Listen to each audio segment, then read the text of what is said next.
plástica do futebol que a gente estava acostumado a ver passou a ser mais remota. Né? O que é a plástica? Né? A gente via muita jogada individual, nós vimos a nossa seleção, por exemplo, ou os times que marcaram épocas com jogadores extremamente talentosos individualmente. E isso, eu não digo que está se acabando, mas o futebol vem evoluindo de uma certa forma que, se eu for pegar, isso é claro para mim, tá? 10 anos para trás, taticamente o futebol era um. Hoje, taticamente o futebol é totalmente diferente. E isso é uma das causas que faz com que talvez essa individualidade dos atletas, não que esteja sumindo, mas elas estão sendo abafadas pela parte tática. É por isso que você vê muito hoje times com poder técnico menor, ganhando talvez de equipes tecnicamente muito boas, mas você vê esse time aqui ou equiparar ou até muitas das vezes ganhar dessas equipes. Por quê? Porque a tática evoluiu muito no futebol. Futebol há 10, eu falo porque eu fiz parte desse processo. No meu início, por exemplo, a gente comenta, isso é um termo até técnico, você jogava futebol praticamente em meio campo ou 3/4 de campo, né, que a gente fala, a gente divide o campo, chega na área, são 3/4 de campo. Futebol acontecia naquele pedaço. Hoje, se você for assistir futebol europeu, principalmente, o brasileiro já está se dividindo, mas se você assistir futebol europeu, Inglaterra, Espanha, se você for pegar, é que o espectador não tem como ele fazer isso, mas se você pausar talvez em determinados momentos da partida, você vai ver que as duas equipes elas estão num espaço de 30 metros. Então nós estamos falando de praticamente menos da metade de um terço de campo. Então o atleta tem que jogar hoje um curto espaço de tempo, ele tem que ser mais rápido. Então psicologicamente e tecnicamente ele tem que ser rápido, as ações dele são mais rápidas. Você não tem tanto espaço mais. Então isso faz com que talvez a individualidade, aquilo que plasticamente era muito bonito, esteja um pouco mais escondido. Não que desapareceu, porque esse mesmo atleta que há 10, 15 anos, ele vai aparecer hoje. Porque aqui, queira ou não queira, a gente pode falar o que for. O Brasil, a América, o Brasil, em si, o Brasil é referência. Cara, nós vamos ser referência desse atleta individualmente, eu acho que por muito tempo. Por causa da individualidade, por causa do improviso, por causa do 1 para 1. Então, nós vamos ser referência, entende? Então, o futebol teve uma mudança muito grande. Não que a gente se perdeu, basta a gente se adaptar e não perder aquilo que a gente teve de melhor todos esses anos, que é o individualismo, que é o tal do 1 para 1. Né? Que é, você, por exemplo, assim, hoje você pega um atacante brasileiro, por exemplo, de qualquer equipe, ele é Série C, Série D do Campeonato Brasileiro, ele tem um improviso. Ele acha uma jogada que nenhum acha. E às vezes você vai numa Série A, numa Inglaterra, numa Espanha, o jogo é mais mecânico, o jogo é mais automático. Então são maneiras diferentes de jogar futebol, que não deixa de ser efetivo. E você, como uma pessoa que viveu o futebol durante toda a sua vida praticamente, e agora vai vir para uma outra área, tá se especializando para isso, para essa outra área técnica, né? A intenção é começar aí como um auxiliar, né? Como talvez um analista, alguma coisa desse tipo. Né? São projetos que agora a gente está em andamento. E a tendência agora é ver o futebol mais por esse lado. E só para não perder o fio da meada, você comentou do Wesley, do Atlético, né, na época de 2009.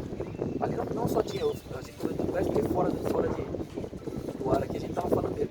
Mas aquele time ali teve bastante atletas aí, Rafael Moura, Manuel, Rodolfo, Chico, depois vieram estourar Palmeiras, São Paulo, o próprio Flamengo, Fluminense. Então assim, foi uma geração bacana, sabe? Conseguir trabalhar com pessoas de bom nível. E isso faz com que você evolua naquele nível também. E eu tenho um ponto de vista, lógico, de um espectador, né? Não sei se você compartilhou, eu queria saber a sua opinião. Eu vejo que o futebol jogado há 15 anos atrás, até 20 anos atrás, era muito mais plástico, como você falou aí, por muita qualidade dentro do campo e porque era, não que era mais fácil, mas tipo, vamos supor, dar um exemplo do Romário. O Romário, ele treinava, o pessoal acha que ele não treinava, ele treinava, mas Sim. do jeito dele. Sim. Certo? Do jeito dele treinar era o eficiente para ele, certo? E ele chegava dentro do campo e ele resolvia. Naquilo que era determinado para ele fazer, ele sempre fez. Hoje, se o cara não se dedicar ao extremo, o futebol que é jogado hoje, que você está falando aí, hoje é muito mais, não é tão plástico, porque é muito, eu acho que é mais físico, né? Se o cara não se dedicar ao extremo, não for um atleta de futebol profissional, ele não consegue jogar. Então, aí está o outro ponto da evolução do futebol. Fisicamente, o futebol evoluiu absurdamente, é o que você falou. Hoje, não que se, igual você falou, não que não se treinava antigamente, não é isso, é porque há uma evolução, como todas as coisas há uma evolução. E o futebol evoluiu, só que de uma forma, igual você falou, fisicamente foi absurdo que isso evoluiu, né? O corpo do atleta mudou, o biotipo, a referência do atleta que você procura hoje é diferente do que você procurava 10, 15 anos atrás. Então, mas não que, aí a gente tem aquela mania de achar que 15 anos atrás, então se o Romário tivesse hoje, ele não jogava hoje. Mas o Romário não veio hoje, o Romário veio e naquela Essa comparação época, acho que ela é não, injusta. Ela não cabe, não liga. porque são momentos diferentes. Hoje se fala muito, a gente tem muita... Hoje a nova geração fala do Messi, do Cristiano Ronaldo, que é o que a gente viu. Eu concordo, né? Agora, tem muita essa discussão até dentro de família, quando a gente fala assim, mas aí vem um tio, né, fala assim, vocês estão falando, vocês não sabem nada. Jogou futebol foi o Pelé. Eu vi o Pelé jogar. Aí também passa aquele outro lado, mas será que naquela o Pelé foi o Pelé? A gente não tem nem discutir. Mas é o que a gente está discutindo, são épocas diferentes. Né? O Pelé, tem quem conta, meu, o Pelé parou uma guerra. Então como é que a gente vai discutir uma situação dessa? Não tem o que discutir. Aí os caras falam assim, mas se o Pelé jogasse hoje, ele não jogava metade do que ele jogou. Pô, é injusto. Não dá pra falar. Não tem como falar. O Pelé, na verdade, ele veio com a força física, talvez, de um atleta de 2000, agora estamos falando de 2020, há 40 anos Sim, atrás. é isso aí, é o que eu penso. Então, assim, você imagina o cara hoje com a força física e com a qualidade técnica, física, daquela época. Era um ponto fora da curva. Totalmente. Era um Totalmente. Então, diferencial no meio de pessoas normais, vai. Exato. É injusto a gente fazer essa comparação. Cada um foi bom na sua época, como vai ter agora, como foi o Messi agora, o Cristiano Ronaldo, e vem Neymar. Então, assim, são épocas diferentes, mas eu acho que só para salientar, o futebol ele houve mudanças drásticas, fisicamente, comportamental, tudo isso mudou, o perfil do atleta mudou.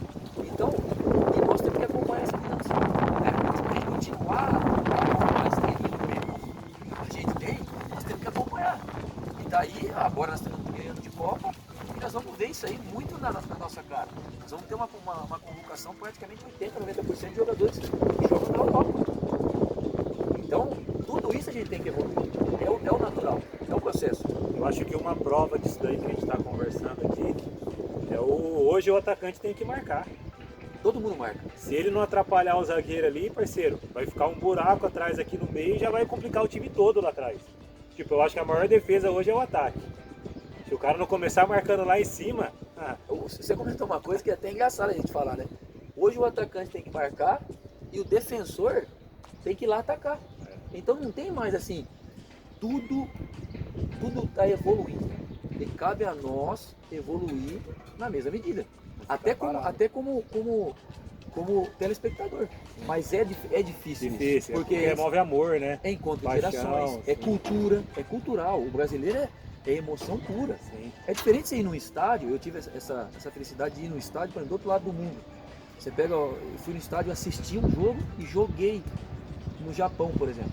É totalmente diferente a expectativa de um torcedor japonês de assistir um jogo do torcedor brasileiro.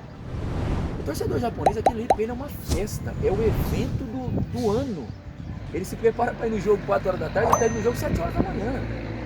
É totalmente diferente do brasileiro. Aqui já é cultural, aqui o cara vai deixar de levar o pão para dentro de casa para ir para dentro do campo. Então, essa diferença cultural também é uma coisa que também é complicado de você analisar, entende? Mas a gente tem que entender. Pessoal, a gente já volta aí, fazer um intervalinho aí. Abraço.